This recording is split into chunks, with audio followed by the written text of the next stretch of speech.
الحمد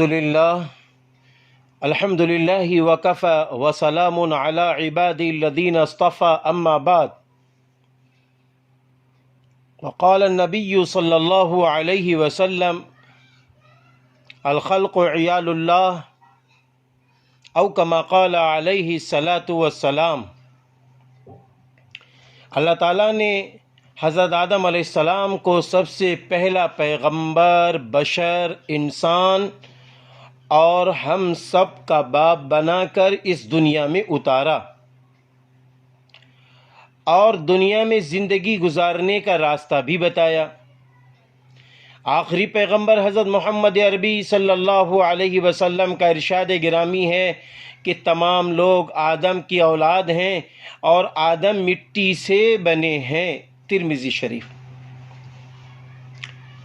دوسری جگہ سارے انسانوں کے محبوب نبی حضرت محمد عربی صلی اللہ علیہ وسلم نے ارشاد فرمایا الخلق عیال اللہ، سارے انسان ایک کنبے کے مانند ہیں.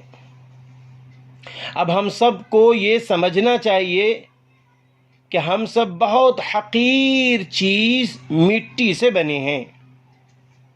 پھر اسی مٹی میں جا کر پھر اللہ رب العزت کے حکم کے بعد اسی مٹی سے نکلنا ہے اور نکل کر اپنی زندگی کا حساب دینے کے لیے اللہ کی بارگاہ میں کھڑا ہونا ہے.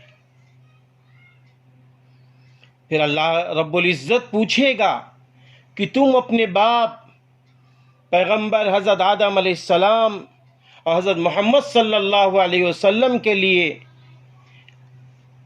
حضرت محمد صلی اللہ علیہ وسلم جو آخری پیغمبر تھے، ان کے طریقے کو کتنا اپنایا اور میرے حکم کو کتنا مانا. اور میرے بندوں میں کمزور بندے جو غربا، یتیم، مسکین اور پریشان حال بندوں کے ساتھ کیا معاملہ کیا، اور دوسرے میرے وہ بندے جو پڑھے لکھے کم تھے، ان پڑھ تھے، ان کے ساتھ کیا معاملہ کیا.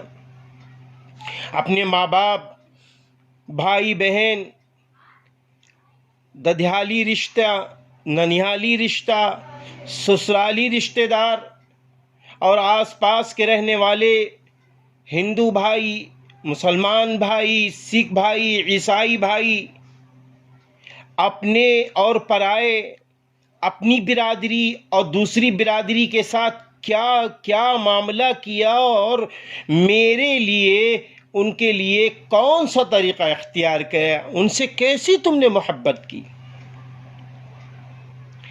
انسانوں سے محبت کی بنیاد کیا تھی؟ یہ بنیاد تھی کہ وہ مجھ سے محبت کرے، یا یہ بنیاد تھی کہ اللہ خوش ہو جائے؟ اسی طرح چند روزہ زندگی و معمولی مال و ڈگری و عہدے منصب کی وجہ سے ایک دوسرے پر غرور، کبر اور کیا کہتے ہیں، اس سے ہٹ کر کیا کیا نہیں اپنے آپ کو بنا کر پیش کیا. ہونا کیا چاہیے تھا کہ ایک دوسرے کو آگے بڑھانے میں لگے رہیں کہ یہ بندہ ہے، یہ انسان ہے، یہ آگے بڑھے، یہ دنیا میں کچھ اچھا کام کر گزرے. یہ غریب کا بچہ، یتیم کا بچہ، ہندو بھائی، مسلم بھائی کا بچہ میرے مال، میرے منصب، میرے عہدے میں، میری طاقت کے ذریعے، میرے چھوٹے تعاون سے آگے بڑھ گیا تو یاد رکھیے کہ اللہ پیدا کرنے والا خوش ہو جائے گا. یہ سوچ ہونی چاہیے. اور میری زندگی کی ایک اچھی تاریخ بن جائے گی، یہ ہماری فکر ہونی چاہیے. چند روز کے بعد جب اللہ کے پاس جائیں گے، میرا اللہ بغیر حساب کے جنت دے دے گا، یہ سوچ ہونی چاہیے. اگر یہ جذبہ ہے کہ دنیا میں جس کی مدد کی اس سے بدلہ نہ لینا بلکہ پیدا کرنے والے سے لینے کا بدلہ ہے، تو مبارک. ایسے لوگوں کو میں سلام پیش کرتا ہوں، ایسے لوگوں کو سلام پیش کرتا ہوں. اور دوسرے پھر پیدا کرنے والا کیا کرے گا؟ پھر پیدا کرنے والا ہمیں دنیا میں عزت دے گا اور بعد مرنے کے جنت دے گا اور ہم سب کو جنت الفردوس میں داخل کر دے گا۔ اور ہمیں جنت اس لیے چاہیے جنت کہ دنیا کی زندگی وقتی ہے۔ ہاں، اللہ تعالیٰ فرماتا وَمَا الْحَيَاةُ الدُّنْيَا إِلَّا مَتَاعُ الْغُرُورِ، دنیا کی زندگی عارضی ہے، وقتی، ختم ہونے والی ہے، اصل زندگی آخرت کی ہے۔ ہم روز دیکھتے ہیں، روزوں میں بھی دیکھتے ہیں، روزے سے ہٹ کر بھی روز دیکھتے ہیں کہ انسان کتنا بھی خوشحال ہے، ایک دن وہ اللہ کے پاس جاتا ہے، پھر وہاں کی زندگی، آخرت کی زندگی لامحدود زندگی ہے، ختم ہونے والی نہیں ہے۔ اس لیے آئیے ہم سب فیصلہ لیں کہ انسانیت والی زندگی گزاریں گے، انسان کی حیثیت سے زندگی گزاریں گے، تو پھر معلوم کیا ہوگا؟ ہم مٹی سے بلند ہو جائیں گے۔ ہم انسان کو یہ بات ضرور اپنے سامنے رکھنا چاہیے کہ ہم امیر ہوں، غریب ہوں، یتیم ہوں، بیوہ ہوں، مسکین ہوں، ان پڑھ ہوں، پڑھے لکھے ہوں، عہدے والے ہوں، منصب والے ہوں، اولاد والے ہوں، بغیر اولاد والے ہوں، اہل علم ہوں، غیر اہل علم ہوں، مگر ہم کو یہ سوچنا ہے کہ ہم کچھ ایسے کام کر گزرے انسانیت کے کہ جس سے اللہ تعالیٰ خوش ہو جائے، اللہ تعالیٰ راضی ہو جائے۔ مگر جب ہم یہاں سے اللہ کے پاس پہنچیں گے تو میرے بھائیو سن لو، کوئی بھی ہو، کسی بھی مذہب کا ہو، کوئی بھی ہو، اللہ تعالیٰ 5 سوالات کرے گا۔ اللہ پہلا سوال کرے گا، تم نے اپنی زندگی کیسی گزاری؟ ہاں، کس کے نقش قدم کے مطابق گزاری؟ جوانی کیسی گزاری؟ کیا میرے محبوب نبی کے طریقے کے مطابق گزاری؟ میرے حکم کے فرما برداری میں گزاری جوانی؟ مال کہاں سے کمایا؟ ہاں، مال کہاں سے کمایا؟ حلال اور حرام کی تمیز کی کہ نہیں کی؟ اور مال کہاں خرچ کیا؟ حلال جگہ خرچ کیا یا حرام جگہ خرچ کیا؟ اس پر بھی اللہ پوچھے گا۔ اور دوسرے، جو علم ہمارے اور آپ کے پاس ہے، اس علم کی روشنی میں کیا عمل کیا؟ اللہ تعالیٰ یہ پوچھے گا۔ اب ہم یہ فیصلہ لیں کہ تقوی یہ عربی لفظ ہے، یہ فیصلہ لیں کہ ہمیں تقوی والی زندگی گزارنی ہے، اور یہ تقوی عربی لفظ ہے جس کے معنی ہے اپنے کو بری باتوں سے بچانا، اپنے کو غلط باتوں سے بچانا، اور اخلاص یعنی جو کام کرے صرف اللہ کو خوش کرنے کے لیے کریں۔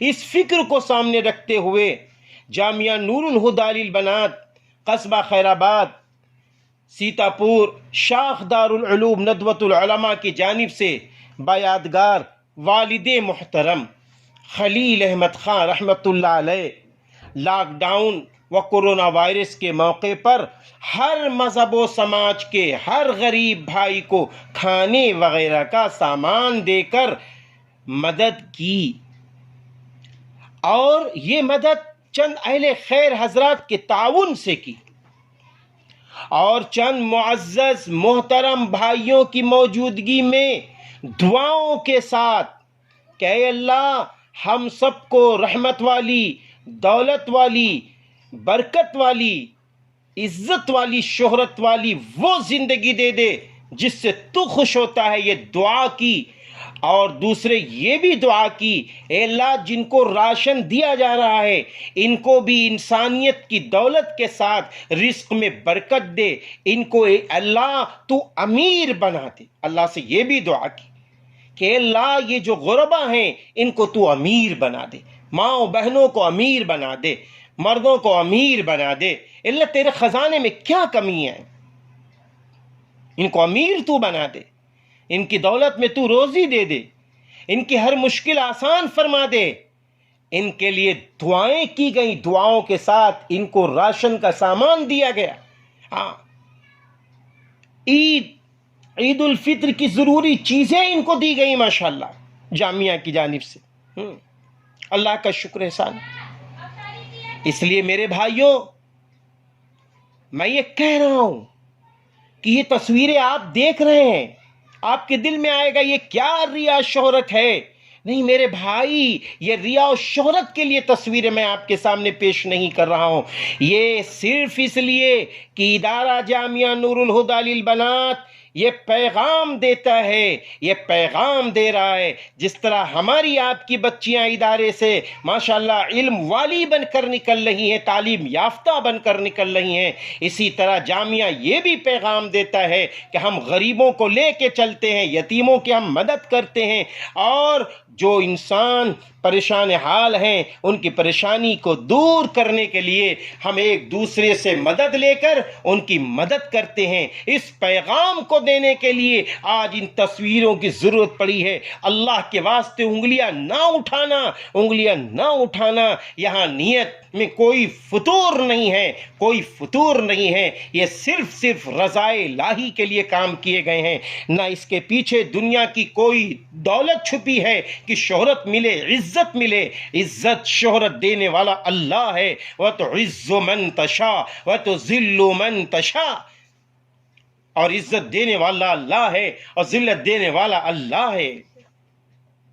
اس لیے میرے بھائیوں، آپ بھی ان کے حق میں، یعنی دینے والے اور لینے والے جو لوگ ہیں ان کے حق میں آپ بھی دعا فرما دیجئے کہ مجبوروں کی مجبوری اللہ دور کر دے اور دینے والوں کے حوصلے بلند کر دے۔ پھر آج لاک ڈاؤن کے موقع پر پورے ملک میں لاکھوں کروڑوں انسانوں نے ایک دوسرے کی مدد کی ہے اور ماشاءاللہ کر رہے ہیں بغیر کسی بھید بھاؤ کے۔ لوگ سفر سے آ رہے ہیں، اپنی کارگزاری سنا رہے ہیں کہ لوگوں نے میرے ساتھ ایسا معاملہ کیا ہے، اتنا روشن اور یہ نعمتیں دی ہیں، لوگوں نے میرے ساتھ بہت اچھا سلوک کیا ہے۔ جہاں سرکاری امداد ہمیں مل رہی تھی وہیں پر پرشاسن بھی ہمارا جہاں استقبال کر رہا تھا، وہیں پر ہمارے ملکی بھائی برادران وطن کے لوگ، ہمارے ہندو بھائی مسلمان بھائی روڈوں پر کھڑے ہو کر ایک دوسرے کی مدد کر رہے ہیں۔ اللہ ان سب کی مدد فرمائے۔ اور کیوں نہ مدد کریں؟ غریب کی مدد عبادت ہے، بھوکوں کو کھانا کھلانے سے اللہ خوش ہوتا ہے، کمزوروں کی مدد کرنے سے اللہ خوش ہوتا ہے۔ میرے محبوب نبی نے فرمایا قیامت کے دن اللہ کہے گا میں بھوکا تھا تم نے مجھے کھانا نہیں کھلایا۔ بندہ کہے گا اللہ تو بھوکا کہاں ہوتا ہے؟ اللہ فرمائے گا کہ میرے بندے جب میرا فلاں بندہ بھوکا تھا اگر تو اس کو کھانا کھلاتا تو مجھے اس کے پاس پاتا۔ تو آج تو یہ بیچارے جو لوگ ہیں کمزور طبقے کے لوگ ہیں ان کے پاس اللہ ہے، چاہتے ہو اللہ آپ کو مل جائے، اللہ کی مدد مل جائے۔ تو اے مال والوں، جس طرح آج تم ان کی مدد کر رہے ہو ہمیشہ یہ طے کر لینا کہ ہم ہمیشہ کمزوروں کی مدد کرتے رہیں گے، غربا کی مدد کرتے رہیں گے، یتیموں کی مدد کرتے رہیں گے، اپاہجوں کی مدد کرتے رہیں گے۔ ہمیں یقین ہے کہ آپ آگے بڑھ رہے ہیں اور انشاءاللہ آگے بڑھتے جائیں گے۔ میں سچ بتاتا ہوں جامعہ نور الہدیٰ للبنات کے اندر رمضان سے پہلے بھی بڑی تعداد میں غربا، یتیم، مسکین ہندو بھائی مسلمان بھائیوں کو جب راشن دیا گیا تو بعض لوگوں کے آنکھوں میں آنسو آ گئے تھے۔ اس مرتبہ بھی میں نے دیکھا کہ بعض لوگوں کو جب راشن دیا گیا، سوئیاں دی گئیں، سود پھینیاں دی گئیں اور کچھ رقم بھی ان کے حوالے کی گئی تو ان کی خوشیوں کا ٹھکانہ نہیں تھا۔ آج اسی طرح لاکھوں کروڑوں ہمارے ہندو بھائی مسلمان بھائی روڈوں پر کھڑے ہیں، چوراہوں پر کھڑے ہیں، نکلنے والوں کی مدد کر رہے ہیں، ایک دوسرے کی مدد کر رہے ہیں۔ اللہ ان سب کی مدد فرمائے، اللہ دینے والوں کی مدد فرمائے اور سوسائٹی والوں کی مدد فرمائے۔ پیام انسانیت کے پلیٹ فارم سے جو کام ہو رہے ہیں اللہ ان سب کی مدد فرمائے۔ آج ماشاءاللہ بہت ساری سوسائٹیاں پیام انسانیت کا کام کر رہی ہیں، ایک غریب اور پریشان حال لوگوں کو گھر جا کر مدد کر رہے ہیں۔ ہم نے سیتا پور میں بہت سارے لوگوں کو، ہندو مسلمان بھائیوں کو دیکھا ہے، دونوں کو دیکھا، مل جل کر ایک غریب کے گھر جا کر خوشی معاشی دولت پہنچا رہے ہیں. اللہ مدد فرمائے. اسی طرح علماء اعظام، مفتیان اعظام اور مدارس کے اساتذہ اکرام، ائمہ حضرات بھی ایک دوسرے کی بھرپور مدد کر رہے ہیں. اسلام کی حیثیت سے، شریعت کی حیثیت سے ہر طریقے کی رہنمائی بھی کر رہے ہیں، مدد بھی کر رہے ہیں، مالی مدد بھی کر رہے ہیں. اللہ تعالیٰ سب کی مدد فرمائے. اللہ سب پر اپنا رحم فرمائے. اللہ سب پر اپنا کرم فرمائے. یہ بہت پیارا وقت اللہ کی طرف سے ملا ہے کہ رمضان المبارک کے موقع پر ہم آپ دل کھول کر اپنا زکوٰۃ اور اپنا صدقہ فطر نکالیں. غریبوں، یتیموں، بیواؤں، مسکینوں پر خرچ کریں اور عید کی نماز پڑھنے سے پہلے صدقہ فطر ضرور نکال دیں. لیکن پیارے مسلمانوں، مدارس کا خیال رکھنا، مدارس کا خیال رکھنا. یہ مدرسے آپ کے چندے سے چلتے ہیں، یہ مدرسے آپ کے تعاون سے چلتے ہیں. آپ یہ نہ ان مدرسے والوں سے کہیے، سفرا سے کہیے، علماء سے کہیے کہ بھائی لاک ڈاؤن میں ہم نے دے دیا، آپ کیا دوں. نہیں، لاک ڈاؤن میں ایک دوسرے کی مدد کرنی ہے. مدد کے ساتھ مدرسوں کی بھی مدد کرنی ہے. ہاں، مدرسوں کی مدد اس لیے کرنی ہے، جامعات کی لڑکیوں کی مدرسوں کی مدد اس لیے کرنی ہے کہ اگر آپ مدد نہیں کریں گے تو یہ مدرسے کمزور ہو جائیں گے. آج آپ دیکھیے مدرسوں کی برکتوں کا سلسلہ کتنا، اور مدرسوں کی برکتوں کا کتنا اچھا رزلٹ سامنے آیا ہے کہ آج آپ دیکھیے لوگ گھروں میں نماز پڑھا رہے ہیں. یہ مدرسوں کی دین ہے کہ کوئی حافظ بن کے پڑھا رہا ہے، کوئی آدھا قرآن پڑھ کے پڑھا رہا ہے، کوئی چند صورتیں یاد کر کے نماز پڑھا رہا ہے. یہ سب مدرسے کی دین ہے. آئیے ہم سب مدرسے کا بھی خیال کریں. میرے بھائیوں، کسی کا فون آ جائے اسے مایوس نہ کیجیے. یہ نہ کہیے لاک ڈاؤن کی وجہ سے میں نے دے دیا، اب اس سال معذرت خواہ ہوں. نہ، معذرت خواہ نہ بنیے، بلکہ اللہ کے نام پر جو ہو سکے، بلکہ میں تو کہتا ہوں دل کھول کے مدد کیجیے. اللہ آپ کو دے گا. دینے والا اللہ ہے، دینے والا اللہ ہے. برکت مال میں دینے والا اللہ ہے. اور رمضان میں ایک آپ دیں گے تو 1 کے 70 ملے گا. اللہ میری بھی مدد فرمائے، آپ سب کی مدد فرمائے. اور یہ ویڈیو آپ سنیں اور دوسروں میں ضرور ٹرانسفر کر دینا تاکہ دوسرے لوگ بھی یہ ویڈیو کو سن کر اپنی زندگی میں ایسی خوبیاں پھر لے آئیں اور زیادہ لے آئیں جن خوبیوں سے اللہ خوش ہوتا ہے. وآخر دعوانا ان الحمد للہ رب العالمین.